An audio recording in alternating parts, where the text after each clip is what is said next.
when you're propped up against the wall at 45 degrees, your back's breaking, your hands are breaking. If you try to collapse, you put back into that position. When you're sitting with your hands in your head, with your legs crossed, it's breaking, and you're awake throughout. There's no respite or anything. It's horrible.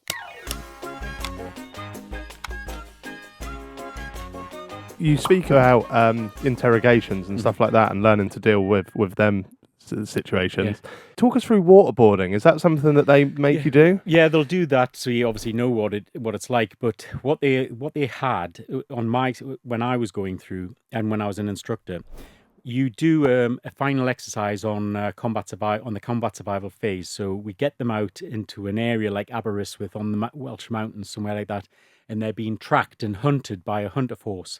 Now, if you get caught by the hunter force, they're going to give you what they call a field interrogation. That's where they beat the shit out of you.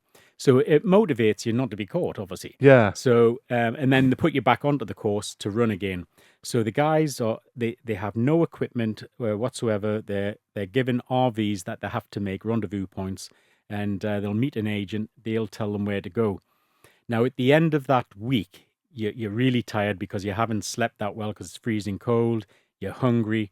They put you into a controlled questioning, which is tactical questioning. Right. And they'll usually have several different interrogators. They'll have a guy who looks really nasty and he'll threaten you with violence and all the rest of it. You'll usually get an older guy who looks pretty dumb and useless, who will just keep asking you the same question. Then you get one that will be... he's really nice, and he'll offer you a Mars bar if you will give him divulge any information, and then you get the woman.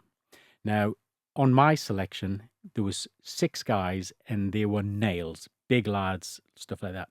But again, it's a mental thing. So you're in stress positions with headphones on and white noise, so you can't hear anything, can't see anything. And the stress positions are that you're against a wall, or you're kneeling with legs crossed in your hands there, so you can't sleep. Then you'll go in for an interview. So you'll get one of them 4 guys. Now, once you're in the room, it's very similar to this type of room. There's cameras on there, so all the other interrogators are watching you and watching your eyes to see how you flinch or anything you do. And all you're allowed to do is give your name, rank, and number. Now, everybody should know it's an exercise. They're not going to kill you. You might get a slap in the teeth or something like that, but that's it. Well, on this selection, when you come into this room, it's freezing cold, and the woman straight away says, strip off. Well, again, everything shrinks in the cold and disappears. I mean, I've got to say, it never affected me.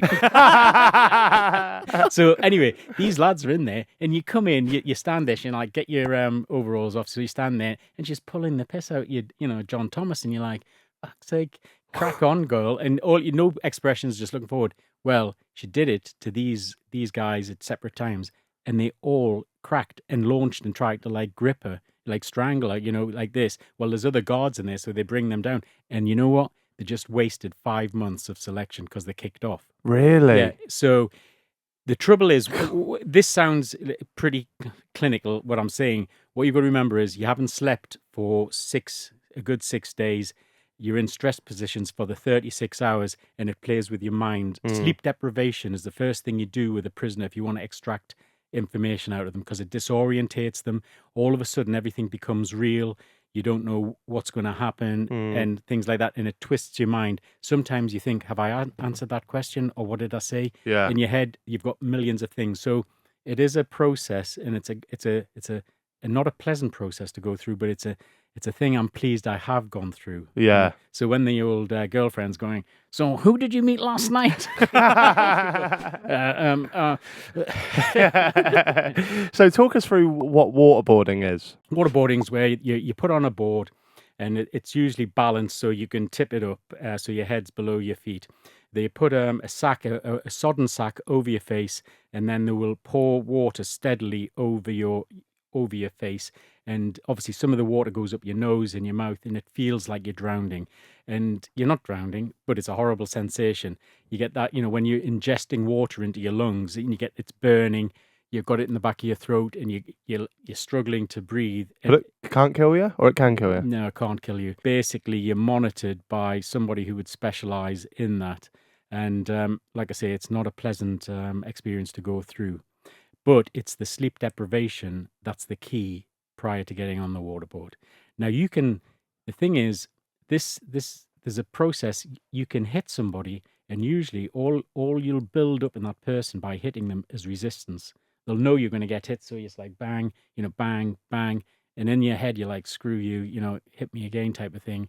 But if you shout at somebody, you're getting a reaction, and you see them getting wound up when you're being neutral.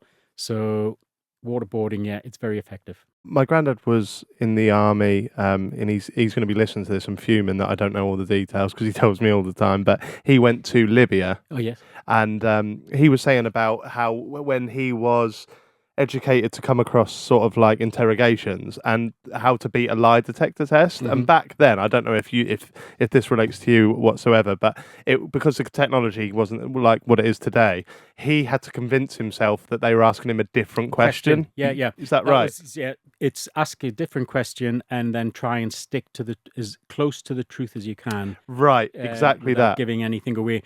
The CIA do a lot of this, trying to to train people to beat them, but it depends on the tester. And remember, if he sees one little fault, they'll keep you in there all day and just keep asking questions until they catch you out. Yeah, he gave the example, like, did you kill that man? In his head, he's thinking, did I steal that van? No, yes. I never, Yes, that is it. But the technology's moved on slightly from that. Harder to fake it. Yeah. When you went through that training yourself, what would you say was the most intense phase for you? 36 hours of interrogation. That was worse than the jungle. Yeah, you're separated. You don't speak to anybody apart from when you're brought in, and you're being questioned, and it is intense. And the fact that you're in stress positions, when you're propped up against the wall at 45 degrees, your back's breaking, your hands are breaking. If you try to collapse, you're put back into that position. When you're sitting with your hands in your head, with your legs crossed, it's breaking, and you're awake throughout. There's no respite or anything. It's horrible. You've got to pee your pants. Usually you never have to do a number 2 because you haven't had any food and there's nothing in there to come out anyway. But if you do, you just shit yourself. So wow, from that side, that's difficult. How do you mentally keep going? Because like if they said to you, "There's £1 million at the end of it," that's more of a factor. But what was your end goal? You just really wanted to be in the. Well, I guess there was a book deal and there was £1 million.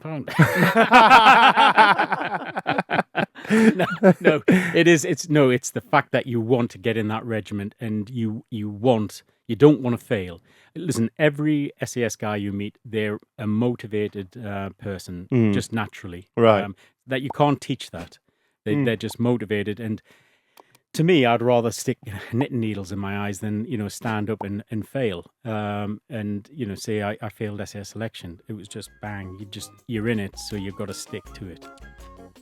And you wanted to prove a point so bad that you got these two 12-year-olds that are national champions to spar with me. But I banged them up.